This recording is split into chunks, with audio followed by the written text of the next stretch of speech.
नमस्कार, मैं सुनील कुमार मंडल, प्रवक्ता आर.एन. कॉलेज हरदोई। आज 11th क्लास के लिए फंडामेंटल केमिस्ट्री के पहला टॉपिक लेकर आए हैं, जिसमें केमिस्ट्री की कुछ मूल अवधारणाएं हैं, यानी कि जो आप लोग पहले पढ़ चुके हो, ठीक है। लेकिन 11th क्लास में उसको किस तरीके से डिफाइन करना है, ये आप लोग का स्टैंडर्ड जब चेंज हुआ तो उसको उसी मतलब लेवल के हिसाब से आपको समझना है और आपको डिलीवर करना है, आंसर देना है, ठीक है। तो इससे पहले मैंने जो वीडियो जारी किया था वो स्वयं प्रभा चैनल के अनुसार वो हमसे मांगा गया था, तो उसी के अनुरूप मैं पढ़ा रहा था केमिकल बॉन्डिंग से। मैं उसको भी पढ़ाऊंगा आगे। तो फिलहाल आप लोगों को इससे पहले व्हाट्सएप के माध्यम से पढ़ाया था, आज वीडियो के माध्यम से उसी चीज को और क्लियरिफाई करना चाहते हैं, ताकि अगर किसी बच्चे के मन में कोई डाउट हो तो वो क्लियर कर ले। और मुझे उम्मीद है बहुत आसानी से, मतलब जो इजी तरीका है, जैसे बातचीत का जो तरीका होता है, सामान्य घरेलू बातचीत का जो तरीका होता है, उस तरीके से मैं इसको समझाना चाहता हूँ। और जब भी आप लोग इसको पढ़े तो एक बार, दो बार, तीन बार, चार बार आप उस वीडियो को जब आपके पास होगा तो आप उसको देख करके समझ सकते हैं। क्यों? क्योंकि आप इस समय ऑनलाइन क्लास ही एकमात्र पढ़ाने का तरीका है, जो परिस्थिति है। तो उस हिसाब से हम लोग वीडियो के माध्यम से जो भी आप लोगों को मैटर डिलीवर करते हैं उसको आपको किताब के साथ कोरिलेट करते हुए पढ़िए। और मैं उम्मीद करता हूं कि बहुत अच्छी पढ़ाई होगी और केमिस्ट्री में एक आप लोग कमांड स्थापित करेंगे, ये मुझे पूरा भरोसा है। तो देखिए, द्रव्यमान संरक्षण का नियम समझ में वैसे शब्दों से ही आ रहा कि द्रव्यमान संरक्षण का अर्थ क्या होता है कि कोई भी पदार्थ न कभी उत्पन्न किया जा सकता, न कभी नष्ट किया जा सकता, केवल एक रूप से दूसरे रूप में परिवर्तित किया जा सकता, ठीक है। सपोज एक कागज का टुकड़ा, मैंने इसको जला दिया, तो कागज के टुकड़े को जलाने पर कागज तो नष्ट हो गया, कागज का जो स्वरूप है वो नष्ट हो गया, ठीक है ना।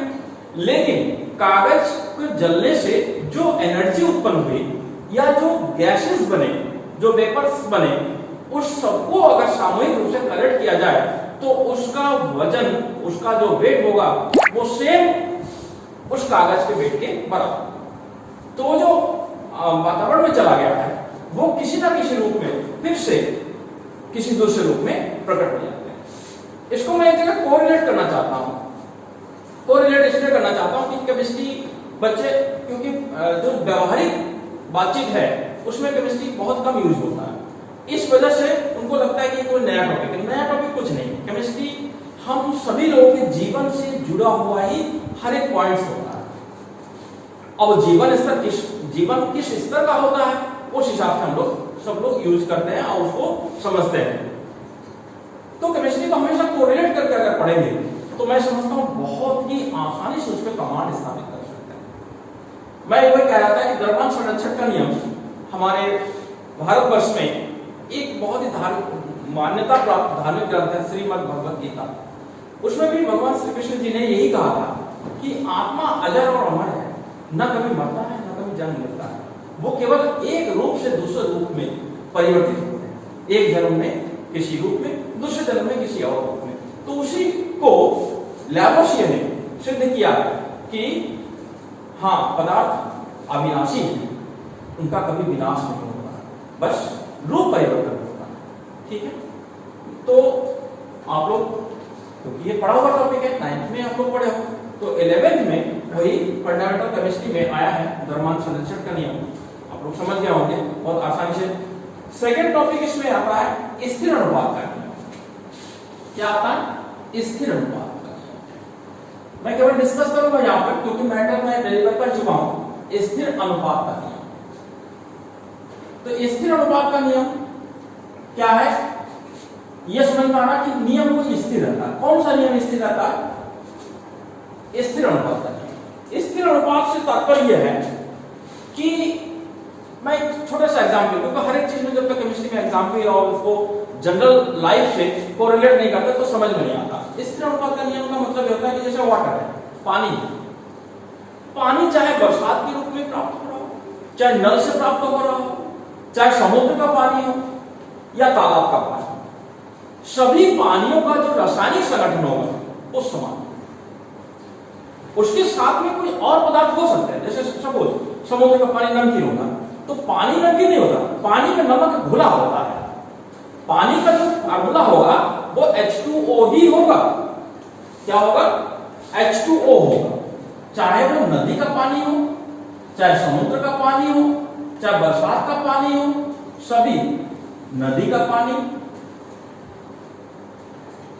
समुद्र का पानी, समुद्र का पानी या नल का पानी या बरसात का पानी, ठीक है। तो सभी पानी का जो रासायनिक संगठन होगा वो एक समान होगा।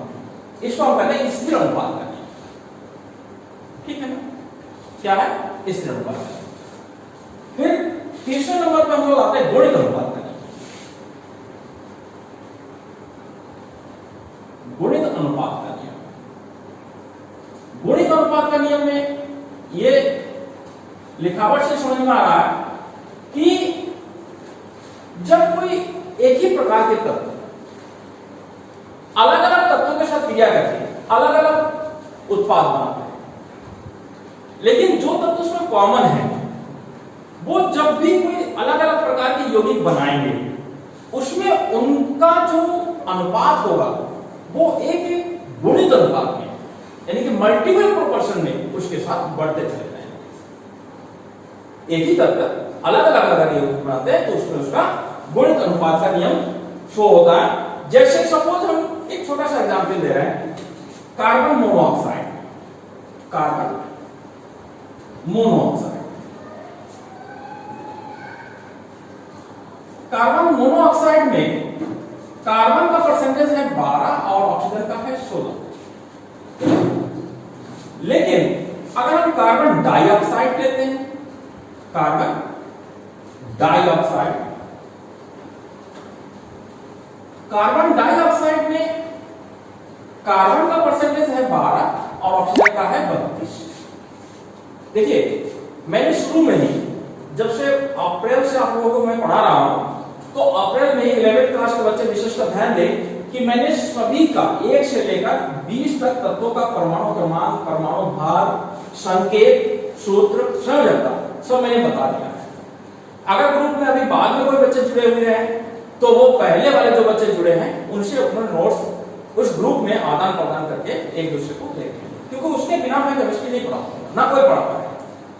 तो सबसे पहले आप तत्वों को उनके नाम से, उनके सूत्र, मतलब उसके जो फार्मूला है और उसके जो परमाणु क्रमांक है, परमाणु भार है, संयोजकता, ये तो पहला काम आप लोग कर लीजिएगा अगर केमिस्ट्री पढ़ना चाहते हो तो। खाली खाना पूर्ति नहीं, मैं केमिस्ट्री मन से पढ़ाता हूं और मैं चाहता हूं कि बच्चे भी मन से पढ़े और उसको आत्मसात करें, समझे। नहीं समझ में आता एक बार नहीं, 2 बार, 10 बार हमसे पूछे, मैं जवाब आपको दूंगा, ठीक है ना? तो यहां पर हमने ये बताया कार्बन, कार्बन डाइऑक्साइड, अगर कार्बोनेट कोई यौगिक बना रहा है, हालांकि उसके आवेश होता है कार्बोनेट, तो इसमें अगर कार्बन का परसेंटेज देखेंगे तो देखिए 16 दूनी 32, 16 के 48, तो मल्टीपल प्रोपोर्शन से बढ़ता चला गया, गुणित अनुपात में बढ़ता चला गया। तो इसे हम कहते हैं गुणित अनुपात। कुछ साधारण नियम है, जो पढ़ा हुआ नियम है उसको मैं खाली डिस्कस करके उसको समझाना चाहता हूं। उसके बाद आता है तुल्य अनुपात या व्युत्क्रम अनुपात का नियम। क्या आता है? तुल्य, ठीक है, reciprocal, law of reciprocal proportion, अंग्रेजी में बोलते हैं लॉ ऑफ रेसिप्रोकल प्रोपोर्शन, यानी कि तुल्य या व्युत्क्रम अनुपात।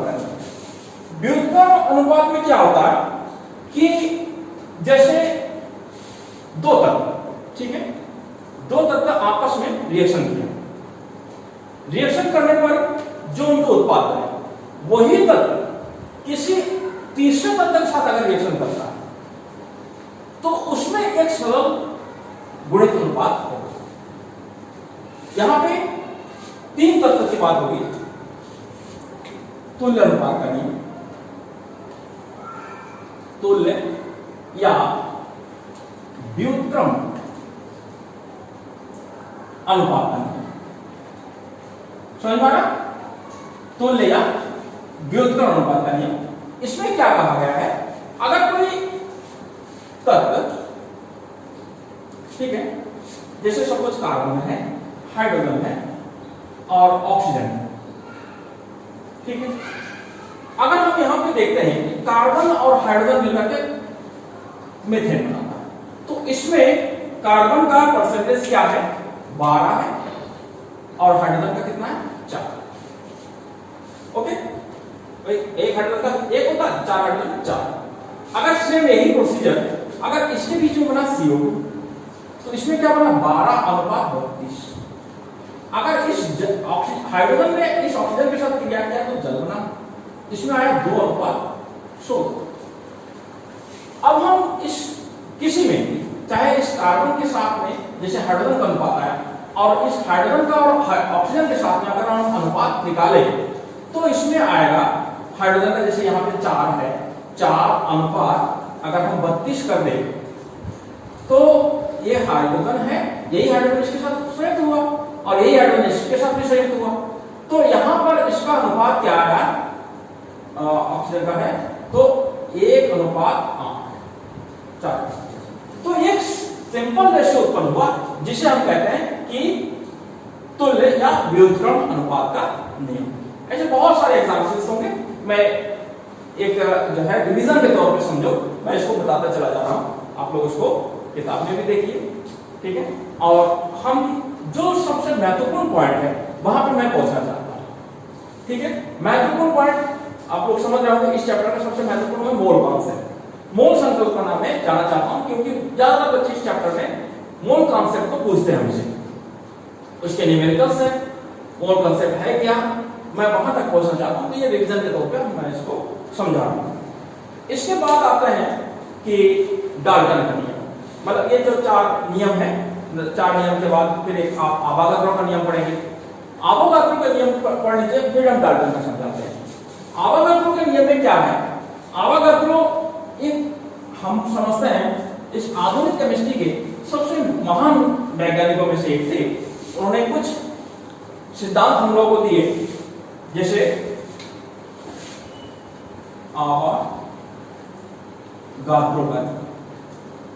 आवागाद्रो लॉ। इसमें उन्होंने कहा है कि समान ताप तथा दाब पर किसी गैस के समान आयतन में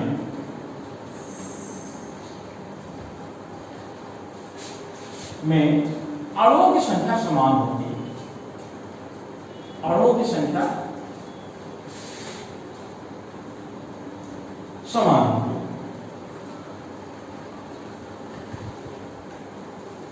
होती है। और कितनी होती है, उन्होंने एक नया टॉपिक दिया, मोल। मोल के हिसाब से उन्होंने कहा कि 1 मोल का एसटीपी, स्टैंडर्ड टेम्परेचर प्रेशर, मानक तापदाब पर 1 मोल का एसटीपी पर आयतन 22.4 लीटर बताया, और 1 मोल में अणुओं की संख्या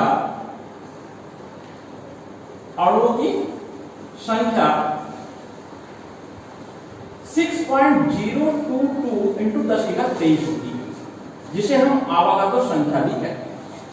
ये 2 कॉन्सेप्ट उन्होंने दिया, बहुत जरूरी है आप लोग इसको याद करना कि आवागाद्रो ने जो अपने नियम दिया उसमें से 2 बातें उन्होंने सिद्ध किया कि किसी भी गैस के 1 मोल का एसटीपी पर आयतन कितना होता है, 22.4 लीटर, और 1 मोल में अणुओं की संख्या कितनी होती है, 6.02 इंटू 10⁻23। इस संख्या को आवागाद्रो संख्या भी कहते हैं।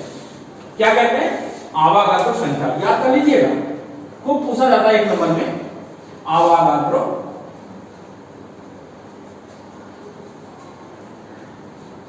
संख्या। सिंपल है, अभी तक मैं समझता हूं किसी को तकलीफ नहीं होगी क्योंकि मैंने कोई ऐसा टॉपिक नहीं पढ़ा है। आवागाद्रो संख्या आपको समझ में आ गया, और मोल क्या होता है।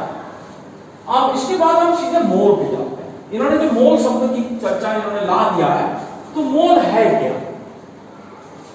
ठीक है, आप लोग वैसे वही साधारण शब्द है, मोल का मतलब चूहे के बच्चे भी होते हैं या मोल का मतलब मत्स्य भी होते हैं, उससे मतलब नहीं। यहां पे केमिकल यूनिट है। मोल का मतलब होता है एक इकाई है। रसायन विज्ञान में किसी पदार्थ को व्यक्त करने की इकाई है। किसी पदार्थ को व्यक्त करने की इकाई है, एक यूनिट है केवल। जैसे हम लोग कहते हैं, जैसे मान लो कोई बोतल में ये इतने मोल चीनी है, या इतने मोल H2SO4 है, या इतने मोल HCl है, या इतने मोल HNO3 है। तो रसायन विज्ञान में जब किसी पदार्थ को व्यक्त किया जाता है तो उसको मोल में व्यक्त करते हैं। इसको और विधिवत, क्योंकि हम जब किसी टॉपिक में जा रहे हैं तो बहुत विस्तृत रूप में इसको समझाना चाहेंगे कि एक तो सामान्य बात है कि है क्या, छोटी सी बात आती है कि मोल क्या है। मोल एक इकाई है किसी केमिकल कंपाउंड को डिफाइन करने की, ठीक है। मोल है क्या, कैसे काउंट करते हैं, कैसे निकाला जाता है। जैसे हम लोग चीनी लाते हैं, किलोग्राम में लाते हैं, ग्राम में लाते हैं, 500 ग्राम चीनी ले आए, 1 किलो चीनी ले आए, तो एक उसकी मतलब नापने की इकाई है। लेकिन किसी मतलब रासायनिक संगठन को जब हम व्यक्त करते हैं, है ना, जैसे उसमें उसका फार्मूले के हिसाब से अगर हम उसको दिखाना चाहेंगे तो हम वहां पे मोल शब्द का प्रयोग करेंगे। रसायन विज्ञान में है, ये किसी दुकान में लगा के कहेंगे तो मोल के हिसाब से कोई नहीं जानेगा। हम जब केमिस्ट्री पढ़ेंगे, जब उसकी यूनिट लिखेंगे तो हम उसको मोल में लिखेंगे। कैसे काउंट किया जाता है, कैसे निकाला जाता है, मैं यहां पे आता हूं कि मोल को कैसे निकालते हैं, कैसे काउंट करते हैं। How can you determine mole? You know about mole is also known as molar mass. क्या है? मोल को ग्राम अणु भी लिखते हैं, ग्राम अणु, समझ गए? ग्राम अणु। देखिए यहां पर इसी बात को हम डिफाइन कर रहे हैं कि मोल निकालने के लिए हम क्या करते हैं, किसी पदार्थ का भार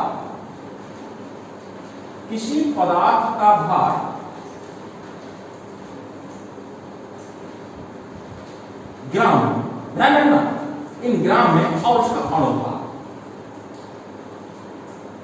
ठीक है, यही बता रहे हैं।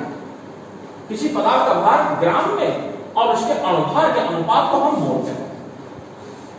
देखिए ये बात आपको याद रखना पड़ेगा। अगर रसायन विज्ञान पढ़ो तो जीवन भर याद रखना पड़ेगा कि मोल का मतलब किसी पदार्थ का भार, जिस पदार्थ हम निकालना चाहते हैं, जल का है, कैल्शियम कार्बोनेट, मतलब जो भी रासायनिक पदार्थ है, उसको अगर हम व्यक्त करना चाहें तो इस फार्मूले को सहायता ही लेना पड़ेगा। क्या है कि किसी पदार्थ का भार ग्राम में और उसके अणुभार के अनुपात को हम क्या करते हैं। सपोज जब तक इसको एग्जाम्पल ले देंगे तब तो आप समझ नहीं सकते हो। सपोज अगर हम कहते हैं कि 10 ग्राम खड़िया, 10 ग्राम खड़िया में कितने मोल है, में कितने मोल, क्या लिखेंगे इसमें?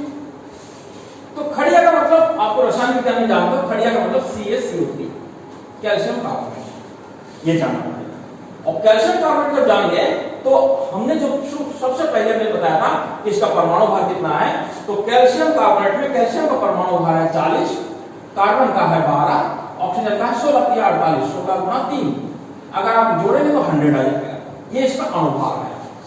मोलर मास अंग्रेजी में बोलते हैं मोलर मास, मोलर मास या द्रव्यमान संख्या भी कह सकते हैं, अणुभार कह सकते हैं। अणुभार कहते हैं, अणुभार, अणुभार कितना है 100 है। अब इसमें हम 10 ग्राम में मोल निकालेंगे। नंबर ऑफ मोल्स को हम स्मॉल n से व्यक्त करते हैं, मोलों की संख्या। तो स्मॉल n मोलों की संख्या बराबर पदार्थ का भार स्मॉल w अपॉन अणुभार है। तो स्मॉल नंबर कितना है 10/100 is equal to 1/10 you can write इतना मोल 0.1। तो किसी भी पदार्थ को हम अगर मोल में व्यक्त करेंगे तो हम इसी फार्मूले का ठीक है। तो मोल के लिए बहुत सारे आपके फर्स्ट चैप्टर में बहुत सारे न्यूमेरिकल्स हैं और इससे पहले मैंने न्यूमेरिकल्स दिए भी थे आप लोगों को और कुछ बच्चों ने उसको सॉल्व करके व्हाट्सएप पे हमको मैसेज भी किया है। तो कुछ के सही भी है, कुछ लोग आप इस स्टार्टिंग पॉइंट में हैं नहीं समझ पाए होंगे, तो उनके लिए बहुत साधारण तरीके से मैंने इसको समझा दिया। और अगर समझेंगे समझना चाहेंगे कि जब तक कोई इंसान समझना ना चाहे, क्या हम समझना ही नहीं चाहते तो उसको कोई समझा नहीं सकता है। लेकिन हाँ, अगर हर बात को गौर से सुन रहा है, कोशिश कर रहा है समझने का, हमने ऑप्शन भी दिया, अगर नहीं समझ पाता तो आप हमको पर्सनल नंबर पे मैसेज करें, ठीक है। मैं नहीं समझता रसायन विज्ञान में आप लोगों की कोई भी ऐसी क्वेरी रह जाएगी कि जो हमारे पढ़ाने के बाद आपको समझ में आए, ठीक है। तो इसके बाद हम कुछ प्रॉब्लम्स आपके सामने लेके आते हैं और आप ही के सामने सॉल्व करते हैं, तो मैं समझता हूँ आपको उसमें इजी वे में समझ में आता है, ठीक है। तो आपके लिए हमने जैसे एक पहला प्रॉब्लम लेके आए हैं कि 1.7 ग्राम अमोनिया NH3 में मोलों की संख्या और अणुओं की संख्या ज्ञात करें। तो एक बार 2 क्वेश्चन इसमें आया, तो सबसे पहले 1.7 ग्राम अमोनिया में मोलों की संख्या ज्ञात करें। क्या निकालें? मोलों की संख्या। तो इसमें अमोनिया का पहले अणुभार NH3 का अणुभार निकालना पड़ेगा। तो अणुभार निकालने के लिए क्या करोगे? पहले NH3 है ना, तो N का होता है 14, H का होता है 1 × 3, तो बराबर होता है 17। यह हो गया अणुभार। क्यों में लिखा जा सकता है, ऐसे नहीं लिखते तो खाली 17 लिख देते हैं। फिर मोलों की संख्या निकालने के लिए N बराबर हो जाएगा, इसका भार ग्राम में कितना है 1.7/17 बराबर हो जाएगा 0.1 मोल। कितने मोल आ गए? 0.1। और अभी हमने इससे पहले लिखा था अवागाद्रो नियम में कि एक मोल में अणुओं की संख्या कितनी होती है? अणुओं की संख्या कितनी होती है मालूम है ना? 6.022 × 10⁻23 होते हैं, ठीक है ना। एक मोल होते हैं, तो इतने मोल में कितने हो जाएंगे? 0.1 मोल में होंगे बराबर कितने होंगे? बराबर 6.022 × 10⁻23 गुणा 0.1। 0.1 का मतलब होता है 10⁻⁻1 और यहां पे 10⁻+23, तो 10⁻+23 और 10⁻⁻1 जब दोनों का बेस बराबर है 10 है, इसका भी 10 हो जाएगा, तो दोनों के बेस बराबर है तो घातें जुड़ जाती है। तो एक प्लस में है और एक माइनस में है, तो जोड़ने पर वो घट जाएगा, यानी कि 10⁻ कितना हो जाएगा? 22 हो जाएगा। 6.022 × 10⁻22 ये इतने अणु हो जाएंगे। इतने ग्राम अमोनिया में कितने अणु होंगे? 6.022 × 10⁻22, ठीक है। आगे समझिए। सेकंड क्वेश्चन आता है, इसमें 1 ग्राम हीलियम में परमाणु संख्या और एनटीपी पर आयतन पूछा गया है। तो हीलियम का अणुभार, क्योंकि हीलियम मोनो एटॉमिक है, अणुभार कितना होता है? 4 होता है। आप लोग जानते हो 2He4 लिखा जाता है, तो जो ऊपर संख्या होती है ये इसका भार होता है और इसके एक अणु में एक ही परमाणु। तो भार 4 से जब हम इसके 1 ग्राम को भार कर देंगे तो मोलों की संख्या जाएगी 1/4 बराबर 0.25। इतने मोल हो जाएंगे, ठीक है। इतने जब मोल हो गए तो एनटीपी पर आयतन निकाला जाएगा। तो इसके लिए हमने फार्मूला दिया था आपको अवागाद्रो के नियम के अनुसार। हमने ये बताया था कि एनटीपी पर यानी कि नॉर्मल टेम्परेचर प्रेशर पर किसी एक मोल का एनटीपी पर नॉर्मल टेम्परेचर प्रेशर पर आयतन होता है बराबर 22.4 लीटर। कितना होता है? 22.4। तो 0.25 मोल का कितना हो जाएगा? 22.4 गुना 1.25, तो इसको गुणा कर लीजिए 25 ×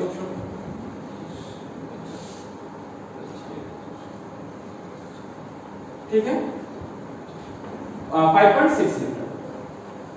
तो इस तरीके से इसका आयतन निकल गया। फिर इसके बाद आता है थर्ड क्वेश्चन है CO2 वाला। तो CO2 के लिए 4.4 ग्राम CO2 में ऑक्सीजन परमाणुओं की संख्या। तो इसमें भी मोलों की संख्या निकाल लीजिएगा। तो मोलों की संख्या जब निकालेंगे तो कितना आ जाएगा मोलों की संख्या इसमें 4.4 ग्राम में, ठीक है, ये तो सॉल्व होगा। 4.4 ग्राम में CO2 में परमाणु की संख्या। तो CO2 का अणुभार तो 12 प्लस 16 गुना 2 बराबर 44 होते हैं। तो मोलों की संख्या बराबर भार ग्राम में बटे अणुभार बराबर 0.1 आ गया, इतने मोल आ गए। तो इतने मोल में परमाणु संख्या कितनी होगी? ऑक्सीजन परमाणु संख्या। किसकी? ऑक्सीजन परमाणु संख्या। तो सबसे पहले एक मोल में अणु कितने हैं? तो इसमें सबसे पहले अणु निकाल लो। तो अणुओं की संख्या बराबर कितनी होती है? अणुओं की संख्या एक मोल में कितने होते हैं? 6.022 गुना 10⁻23। तो 1.1 मोल में कितने हो जाएंगे? 6.022 गुना 10⁻23 गुना 0.1। तो इससे पहले भी इस एक उत्तर आया था इसका इस तरीके का, गुना 10⁻22 हो जाएंगे। इतने अणु होंगे, क्लियर? इतने अणु आ गए। अब एक अणु में 2 परमाणु हैं, एक अणु में 2 परमाणु, तो 2 से गुणा कर देंगे तो ऑक्सीजन परमाणु की संख्या है। ऑक्सीजन परमाणुओं की संख्या। तो ऑक्सीजन परमाणु संख्या 2 गुना 6.022 गुना 10⁻22। तो गुणा कर देंगे तो 44012 इतने ऑक्सीजन परमाणु हो जाएंगे, इतने ग्राम में। अब एक लास्ट क्वेश्चन है सल्फ्यूरिक अम्ल का 0.6 ग्राम में ऑक्सीजन परमाणुओं की संख्या। तो उसका भी सेम इस तरीके से निकालेंगे। तो एक अणु एक मोल में होते हैं, यहां पे मोल निकला हुआ है बराबर 6.022 गुना 10⁻23। एक मोल में होते हैं तो 0.6 मोल में गुणा कर दीजिए 6.022 गुना 10⁻23, इससे गुणा कर देंगे, ठीक है। तो आ जाएगा गुना 10⁻22। इतने अणु हो गए। और एक एस्ट्रोसोमर में कितने होते हैं? एक एस्ट्रोसोमर में कितने ऑक्सीजन होते हैं? 4। तो ऑक्सीजन परमाणु की संख्या, ऑक्सीजन परमाणुओं की संख्या तो 36.132 गुना 10⁻22 गुना 4। तो गुणा कर देंगे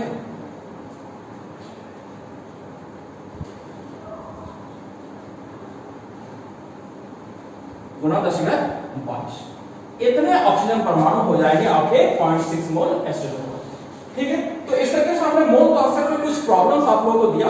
उम्मीद है आप लोगों को समझ में आया होगा। अगर समझ में आता है तो हमारे इस चैनल को लाइक कीजिए और बार-बार इसको देखिए। नहीं समझ में आता तो कमेंट्स बॉक्स में कमेंट्स जरूर लिखिए। अगर आपकी प्रॉब्लम्स होगी तो जरूर लिखिए और मैं इसको तुरंत समाधान दूंगा। धन्यवाद।